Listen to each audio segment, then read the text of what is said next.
The small scout ship Nebula Seeker shook violently as it entered Earth's atmosphere.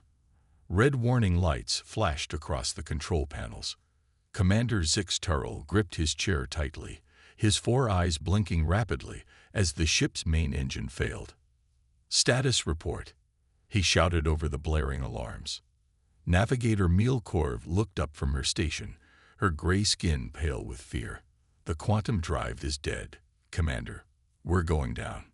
The 5 crew members of the Juraxian scout ship had been on a routine mission to catalog potentially habitable worlds in this sector. Earth hadn't even been their primary target.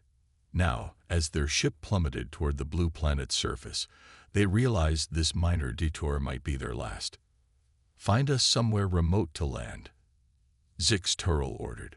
"Minimize any contact with the locals." Engineer Krulvox worked frantically at his station.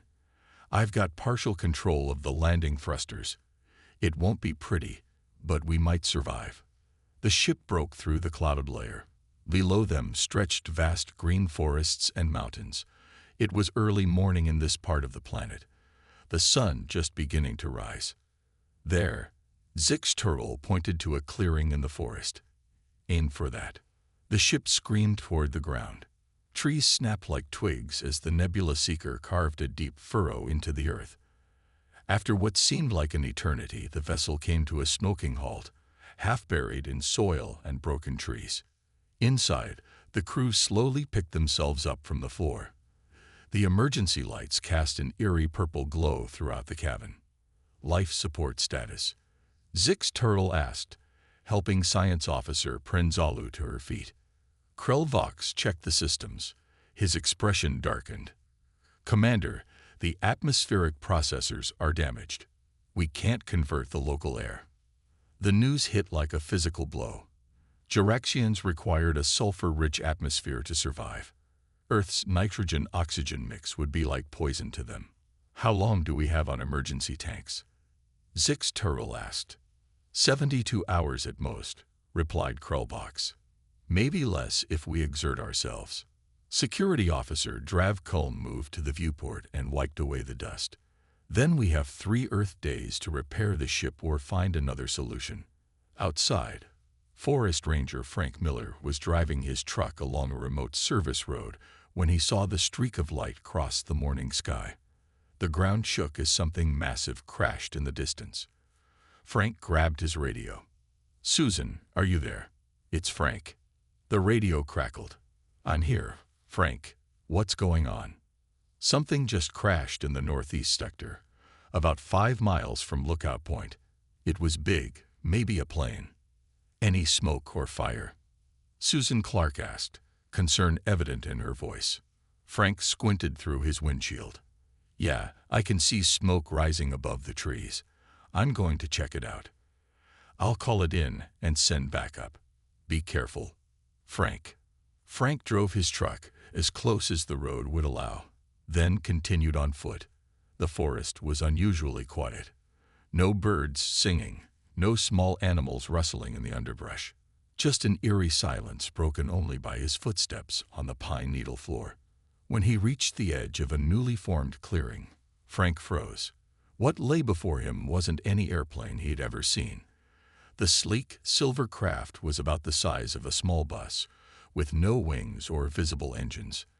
Part of it was buried in the earth, still smoking from the crash. "Holy," Frank whispered, raising his phone to take a picture. Then the side of the craft slid open. A ramp extended to the ground. Frank ducked behind a tree, his heart pounding in his chest. A figure appeared in the doorway, tall, with grayish skin, 4 arms, and 4 eyes set in a face that was almost, but definitely not, human. The alien stepped onto Earth's soil and immediately staggered. Behind it, 4 more creatures emerged, all wearing what looked like clear helmets over their heads. They moved with obvious difficulty, as if gravity was heavier than they were used to. Frank's phone slipped from his trembling fingers. He didn't need Susan's backup. He needed the army. Frank Miller stayed hidden behind the tree for several minutes, watching the aliens examine their surroundings. They moved with caution, never straying far from their damaged ship.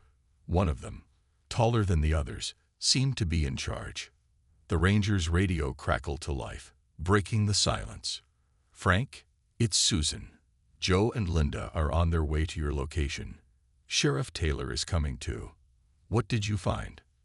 The aliens froze at the sound of the human voice. The leader made quick hand signals, and two of them retreated into the ship while the others took defensive positions. Frank hesitated, then raised the radio to his lips. "Susan, you're not going to believe this. I need you to listen carefully. What crashed isn't a plane. It's some kind of spaceship. With aliens. Real aliens." There was a long pause before Susan responded. "Frank, are you sure? This isn't a joke. I'm looking at them right now. 4 arms, 4 eyes, gray skin. They're wearing some kind of breathing masks." 20 minutes later, 2 Forest Service trucks and a sheriff's vehicle pulled up at the end of the service road. Joe Bennett and Linda Garcia stepped out, both looking skeptical. Sheriff Bill Taylor joined them, his hand resting on his holstered gun. "Frank called in aliens," Linda said, shaking her head. "Think he hit his head." Sheriff Taylor frowned. "Let's just check it out.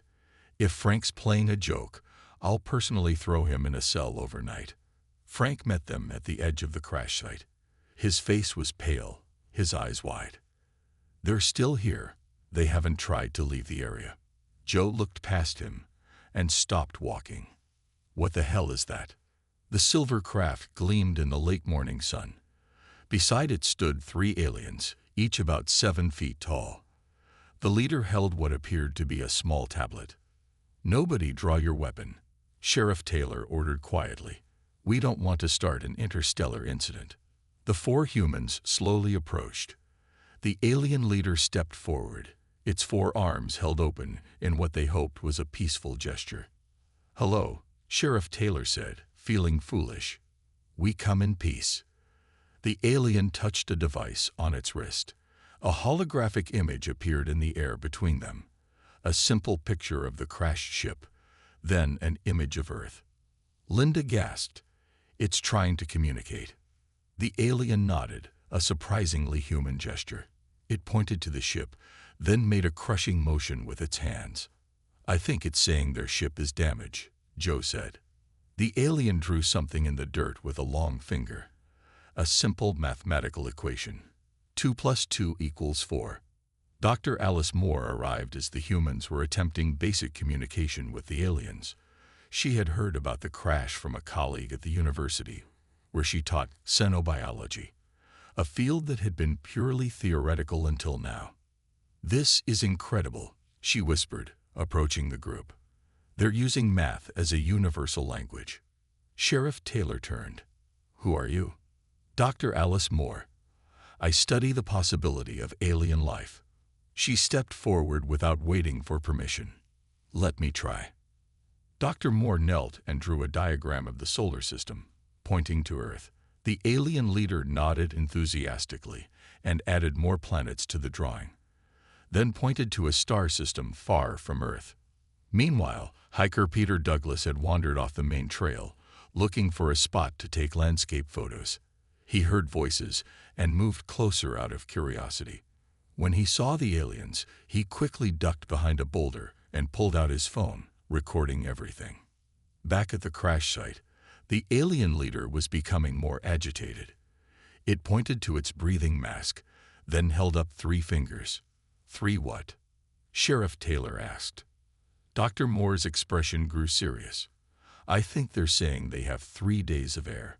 They can't breathe our atmosphere." The alien nodded vigorously, then pointed to parts of the damaged ship. "They need help fixing their ship," Linda said. In the distance, the sound of helicopter rotors grew louder. The aliens looked up in alarm. "That's military," Sheriff Taylor said. "Someone must have reported the crash." Dr. Moore looked worried. "If the government takes over, these beings might never get home." The alien leader seemed to understand the threat. It turned to its companions and made a series of rapid gestures. One of them ran back to the ship and returned with a small device. The leader handed it to Dr. Moore with what appeared to be urgency. The sound of vehicles approaching echoed through the trees. Time was running out. 3 black SUVs and 2 military trucks rolled into the clearing. Men in dark suits jumped out, followed by soldiers carrying rifles. The man who seemed to be in charge wore a plain black suit with a thin tie. He had short gray hair and cold eyes. "I'm Agent Daniel White, National Security Agency," he announced, showing his badge. "This area is now under federal jurisdiction. Everyone step away from the aliens." Sheriff Taylor moved forward. "Now hold on. These beings aren't hostile. They're just. Step aside." "Sheriff," Agent White cut him off. "This is no longer your concern." The soldiers created a perimeter around the crash site. Some pointed their weapons at the aliens, who raised all 4 of their arms in what they hoped humans would recognize as surrender. Dr. Moore clutched the small device the alien leader had given her, slipping it into her pocket before anyone noticed. "These beings need medical attention," she called out. "They can't breathe our air." Agent White barely glanced at her. "And you are?" "Dr. Alice Moore, xenobiologist at Portland State University." "Well, Dr. Moore, your expertise might be useful. The rest of you will be debriefed and sent home." Frank, Joe, Linda, and Sheriff Taylor were escorted to a tent that had been quickly set up at the edge of the clearing. The aliens were guided into separate vehicles. "They're splitting them up," Dr. Moore whispered to Sheriff Taylor as they were led away. "This isn't right." Inside the debriefing tent, the humans were made to sign confidentiality agreements. Frank refused. "The public has a right to know what's happening here," he argued. Agent White stepped close to him. "Mr. Miller, I don't think you understand the situation. These creatures represent the first confirmed contact with extraterrestrial life. The implications for national security are enormous." "They're not a threat," Linda insisted. "They're stranded and need help." "That will be determined by the proper authorities," Agent White replied coldly. While the others were being questioned, Dr. Moore was taken to a makeshift lab set up near the crash site. The alien leader, whom the humans now called Zix for simplicity, was there. The device on his wrist projected images that showed their ship's damage. Dr. Moore studied the hologram. "You need specific materials to fix your ship." Zix nodded, then pointed to a part of the image and made a spinning motion with one hand. "A power source," she guessed. The alien leader nodded again, then pointed to his breathing mask and held up 3 fingers. "I know. You have 3 days," she said, "but these people might not help you in time." While the guards were distracted, Dr. Moore showed Zix the device he had given her earlier. "What is this?" The alien carefully took it back and pressed a series of buttons. A small map appeared, showing the location of something buried in the forest not far from the crash site. "You have something hidden out there?" she asked quietly. Zix nodded, then mimicked the action of digging. Meanwhile, Sheriff Taylor and Frank had been released after signing the papers. They sat in Sheriff Taylor's car, parked down the road from the crash site.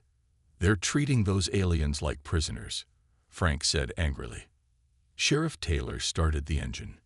"Peter Douglas called me. He got footage of the aliens before the feds showed up. It's already online, going viral." "So much for the government cover-up," Frank remarked. "The question is, what do we do now?" Sheriff Taylor asked. "Those beings said they only have 3 days of air." At that moment, Dr. Moore appeared from the trees, running toward their car. Her lab coat was torn and dirty. "Drive," she shouted, jumping into the back seat. "Hurry." Sheriff Taylor hit the gas as shouts erupted from the direction of the camp. "What happened?" Frank asked, turning to look at her. "I helped Zix and his engineer escape," Dr. Moore said, breathing hard. "The others are still captive. We need to go to my lab at the university." "Why there?" Dr. Moore pulled out a small vial containing a sample of dark fluid. "This is Juraxian blood. If I can analyze it, maybe we can find a way to help them breathe our air longer." You stole alien blood, Frank asked, eyes wide. I'm trying to save their lives, she replied. Agent White doesn't care if they live or die. He just wants their technology. Sheriff Taylor checked his rearview mirror. We've got company. Hold on. Sheriff Taylor drove fast along the winding forest roads. 2 black SUVs followed close behind them. Take that dirt road. Frank pointed to a barely visible path between the trees. Sheriff Taylor turned sharply. The smaller road was bumpy, but the police vehicle handled it better than the government SUVs. After several minutes of tense driving, they lost their pursuers. In the back seat, Zix and his engineer, Krell, watched the chase with all 4 of their eyes wide open. They had removed their helmets to conserve air and were now breathing from small tanks strapped to their sides. How much time do they have left? Frank asked Dr. Moore. Less than 60 hours, she replied. And that's if they don't exert themselves. They reached the university campus after dark. Dr. Moore led them through a side entrance to her laboratory building. My graduate assistant should still be here, she said. He's trustworthy. Scott Wilson was hunched over a microscope when they entered the lab. He looked up, startled, then froze at the sight of the aliens. Dr. Moore. Are those? Yes, Scott. Real aliens. And they need our help. She quickly explained the situation while setting up her equipment. Scott stared at the visitors. This is incredible. Actual extraterrestrial life. Dr. Moore placed a drop of the dark Juraxian blood on a slide. Scott, I need you to analyze this while I check their breathing equipment. For the next few hours, they worked nonstop. The aliens used hand gestures and simple drawings to explain their biology. Sheriff Taylor stood guard at the door, while Frank searched online for news about the crash. It's everywhere, Frank said, showing them his phone. Peter's video has millions of views. The government is calling it a hoax, but nobody's buying it. At his microscope, Scott suddenly straightened up. Dr. Moore, you need to see this. She hurried over. What did you find? They're blood cells. They're using sulfur the way our cells use oxygen. But look at this reaction when I add salt water. Dr. Moore studied the sample. The cells are adapting. Not fully, but they're showing some flexibility. Zix made a questioning gesture. I think, Dr. Moore said slowly, there might be places on Earth where you could survive longer. Places with different atmospheric conditions. Scott's eyes lit up. Deep ocean water. It has a different gas composition. Higher sulfur content in some regions due to underwater volcanic activity. The ocean. Sheriff Taylor looked doubtful. How would we get them there? Dr. Moore was already searching through research papers on her computer. I know someone who might help. Olivia Martinez. She captains a research vessel out of Newport. We worked together on a marine biology project last year. Frank's phone buzzed with a news alert. They found us. Agent White just gave a press conference saying 2 aliens escaped with the help of domestic terrorists and are extremely dangerous. Sheriff Taylor shook his head. That's ridiculous. They're scientists, not soldiers. Zix touched a button on his wrist device. A hologram appeared, showing what looked like a star map. He pointed to a specific location, then to Earth, then made a motion like something traveling. I think he's trying to tell us something about other aliens, Scott said. Dr. Moore studied the map. Are more of your people coming here? Zix nodded, then held up his hands with all fingers extended, twice. 20, Frank translated. 20 days, 20 ships. The alien pointed at Frank when he said ships. Dr. Moore looked worried. A fleet is coming. That's why Agent White is so interested. The government must have detected them approaching. Krell, the engineer, suddenly collapsed against a lab table. His breathing had become labored. The air tanks are running low, Dr. Moore said urgently. We need to move fast. She called Olivia Martinez, while Scott and Frank helped the weakening alien. Olivia, it's Alice. I need a massive favor, and you're going to think I'm crazy. She paused. How would you feel about helping some stranded travelers reach deep water? And yes, I do mean the ones everyone's talking about on the news. Sheriff Taylor watched the aliens struggling to breathe. Whatever we're going to do, we need to do it now. They're running out of time. The small fishing boat named Blue Horizon cut through the waves, headed out to sea. Captain Olivia Martinez stood at the wheel, occasionally glancing back at her unusual passengers. Dr. Moore and Scott were helping the two aliens stay comfortable in the main cabin. How much farther? Sheriff Taylor asked, joining Olivia at the wheel. About 20 more miles, she replied. There's an old oil platform out here that was abandoned years ago. The company never fully dismantled it. Frank came up from below deck. Krell isn't doing well. His breathing is getting worse. The boat pushed on through the night. By dawn, they could see the silhouette of the oil platform rising from the ocean. It was a massive steel structure, rusty but still solid. There it is, Olivia said. Hope you all don't mind heights. They carefully helped the aliens climb the ladder to the platform. By now, Zix was supporting much of Krell's weight. Once on the platform, Dr. Moore immediately went to work setting up her equipment. Scott, help me with the dive tanks, she said. We need to create a makeshift habitat for them. Using plastic sheeting, oxygen tanks, and parts from the aliens' own equipment, they constructed a sealed area. Inside, they released water from the deep ocean that Scott had collected using the boat's special research equipment. The water vapor from this should create a more breathable atmosphere for them, Dr. Moore explained. When the habitat was ready, they helped the aliens inside. The effect was almost immediate. Both Zix and Krell seemed to breathe easier, their gray skin taking on a healthier color. It's working, Scott said excitedly. The sulfur compounds in the deep water are helping them. Zix made appreciative gestures, then activated his wrist device. He showed them images of what looked like breathing apparatus, different from what they were currently using. I think he's saying they need their specialized equipment from the ship, Dr. Moore said. Frank looked out at the horizon. That's going to be a problem. Look. In the distance, they could see vessels approaching. Military ships. They found us, Sheriff Taylor said grimly. Olivia checked her radar. 3 ships, coming fast. And there's a helicopter too. Dr. Moore turned to the aliens. We need to help the rest of your crew. They're still captives. Zix nodded and showed them another hologram. A detailed image of the crashed ship with one section highlighted. There's something important in that part of the ship, Scott guessed. The alien confirmed this with a nod. A communication device, Dr. Moore asked. Zix made a gesture that suggested something more complex. On the platform's radio, a voice suddenly crackled to life.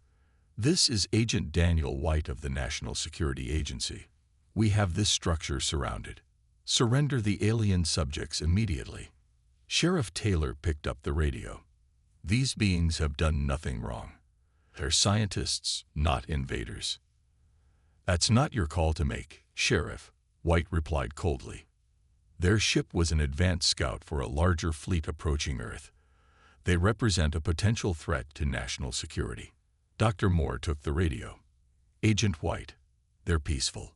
They need our help to contact their fleet and prevent a misunderstanding that could lead to conflict. Stand down, Dr. Moore. Navy SEALs are boarding the platform now. Frank looked over the rail and saw small boats approaching. They're coming up the south ladder. On the platform's old communications array, a light suddenly blinked to life. Everyone turned to see Krell working on the equipment, connecting it to his own device. What's he doing? Olivia asked. I think he's trying to use our satellite system to boost a signal, Scott said, watching the alien work. Zix made an urgent motion, pointing at the approaching boats, then at the sky. He's saying we need to stall them, Dr. Moore translated. They're trying to contact their fleet. Sheriff Taylor nodded grimly. I'll try to talk to them. Buy some time. As he moved toward the ladder, a woman's voice called out from a different radio frequency. Hello. This is Communications Specialist Lisa Patul on Research Vessel Northern Star. We're picking up unusual transmissions from your location. Are you attempting contact with the approaching alien fleet? Dr. Moore grabbed the radio, hope in her eyes. Yes. Can you help us? The radio crackled with Lisa's response. I think we can. But you should know. The fleet will reach Earth orbit in less than 48 hours. The sound of helicopter rotors grew louder as Navy SEALs climbed onto the platform. Sheriff Taylor stood with his hands raised, trying to keep the situation calm. We're not resisting, he called out as armed men surrounded them. Dr. Moore stepped forward. These aliens need medical attention. They can't breathe our air. The lead SEAL looked at the makeshift habitat where Zix and Krell were working frantically on their communications device. Ma'am, please step away from the aliens. Listen to me, Dr. Moore insisted. If we don't help them contact their fleet peacefully, we could face a serious misunderstanding when they arrive. On the radio, Lisa Patel's voice came through again. Dr. Moore, we're picking up strong signals from space. The alien fleet has accelerated. They'll be here in 24 hours, not 48. One of the SEALs put a hand to his earpiece, then nodded to his team. We have new orders. Agent White is coming by helicopter. We secure the platform and wait. Meanwhile, Frank had been quietly talking with Olivia. We need to get back to the crash site, he whispered. The other aliens are still there, and Zix indicated there's equipment they need. How? Olivia asked. We're surrounded. Frank looked at the smaller research boat that had brought Lisa's message. It was tied up on the far side of the platform, out of sight of the military vessels. There might be a way, he said. Inside the habitat, Krell had connected their alien technology to the old platform equipment. Holographic symbols floated in the air as he worked. What are they doing? Scott asked. Dr. Moore studied the symbols. I think they're trying to send a warning to their fleet. Look at these images. They show humans helping them. The helicopter landed, and Agent White stepped onto the platform. His face was tight with anger as he approached Dr. Moore. You've interfered with a matter of national security, he said coldly. You're wrong about them, she replied. They're not a threat. They're scientists who need our help. Agent White ignored her and turned to the SEALs. Prepare the aliens for transport. Sir, one of the SEALs said, we're getting reports of unusual activity at the crash site. The remaining aliens have become agitated. White frowned. What's happening there? Unknown, sir, but satellite imagery shows energy readings spiking around the ship. In the confusion, Frank caught Sheriff Taylor's eye and nodded toward the far side of the platform. Taylor understood and created a distraction by loudly arguing with one of the guards. You don't have legal authority here. We're in international waters. While attention was focused on the sheriff, Frank and Olivia slipped away to the small research boat where Lisa Patel waited. Back in the makeshift habitat, Zix suddenly straightened up. He showed Dr. Moore a new hologram, a detailed diagram of the crashed ship with one section blinking urgently. There's something there, she said. Something important. Scott studied the image. It looks like some kind of life support system. Zix nodded emphatically, then pointed to his breathing apparatus and made a gesture that encompassed all of them, humans and aliens alike. A universal life support system. Dr. Moore's eyes widened. You have technology that could help you breathe our air. The alien confirmed with multiple nods. Dr. Moore turned to Agent White. They have equipment in their ship that could solve the breathing problem. We need to get to it. More alien technology for you to steal. White asked skeptically. Listen to me, Dr. Moore insisted. Their fleet is coming to rescue them. If they arrive and find their people dead or captured, how do you think they'll react? This is our chance to start peaceful communication. Agent White was silent for a moment, then put a hand to his earpiece. What? His face paled as he listened. Are you certain? He turned to Dr. Moore. Our deep space monitoring station has detected multiple objects entering the solar system. They're moving fast, on direct course for Earth. The fleet, Scott whispered.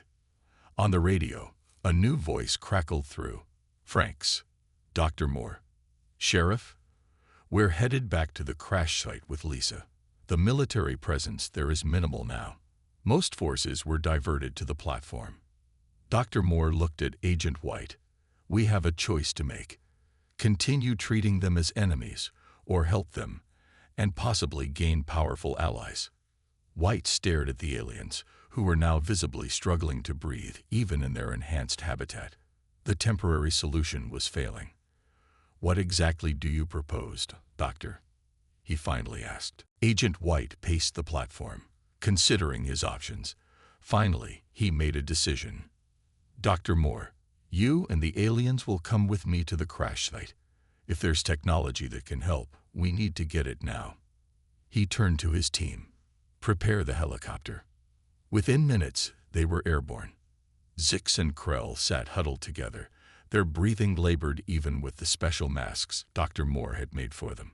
They're not going to last much longer, Scott said quietly. Agent White studied the aliens. I was told they were advanced scouts for an invasion. That's what our intelligence suggested. Look at them, Dr. Moore said. They're scientists, not soldiers. This was a research mission that went wrong. The helicopter reached the crash site just as Frank, Olivia, and Lisa arrived by land. They had driven at breakneck speed from the coastal docks. The remaining 3 aliens were in a makeshift tent, guarded by soldiers. They looked weak, barely moving. Dr. Moore rushed to check on them. They're dying, she said, her voice breaking. We need to find that equipment now. Zix led them to a sealed compartment in the ship. It was locked with a complex mechanism. Krell worked on it with shaking hands while everyone watched anxiously. Come on, Frank whispered. You can do it. The compartment opened with a hiss. Inside was a device about the size of a microwave oven, covered in strange symbols. Krell activated it, and it began to hum. A soft blue light filled the compartment. What is it? Agent White asked. Dr. Moore watched as Krell made adjustments. I think it's some kind of atmospheric converter. Krell pressed a final button, and the device projected a field of shimmering blue energy. He stepped into it, took off his breathing mask, and inhaled deeply. His color immediately improved. One by one, the other aliens entered the field and removed their masks. They could breathe. It's converting our atmosphere locally, Scott said in amazement, creating a bubble of air they can breathe. Zix approached Agent White and Dr. Moore. Using his wrist device, he projected an image of Earth, then an image of their home world. The 2 planets rotated side by side. They want to show us their home, Dr. Moore said. The alien nodded, then added an image of ships traveling between the worlds. Agent White frowned. What are they suggesting? I think, Dr. Moore said slowly, they're proposing an exchange, a peaceful first contact between our worlds. At that moment, radio communications across the site began picking up a signal. Lisa checked her equipment. Multiple objects entering Earth's atmosphere, she reported. They're slowing down, taking up positions in high orbit. Everyone looked up at the sky. It was still daylight, but somewhere up there, the alien fleet had arrived. Zix activated his device again, and a voice came through, not his own, but translated words. This is Commander Pelveric of the Juraxian Science Fleet. We have come for our exploratory team. We mean no harm. Agent White stared at the aliens in shock. They can speak English now. The translator must have been in that compartment too, Dr. Moore said. Agent White took a radio. This is Agent Daniel White of Earth. We have your team. They are safe. Zix spoke, his words translated. We were doomed when we crashed. But these humans saved us. They showed kindness when they could have shown fear. Sheriff Taylor stepped forward. What happens now? Zix's translator conveyed his reply. Now we talk. Your world and ours. There is much we can learn from each other." Agent White looked uncertain for a moment, then extended his hand to Zix. "On behalf of Earth, I accept that offer." The alien studied the gesture, then carefully took White's hand with one of his 4 arms. Dr. Moore smiled as she watched. "When you crashed here, you thought you were doomed." "Yes," Zix replied through the translator. "Instead, we found friends among the stars." Above them, the first lights of the alien ships became visible in the daylight sky, not as invaders, but as visitors from a new world ready to meet humanity. Frank looked up and whispered, "Welcome to Earth."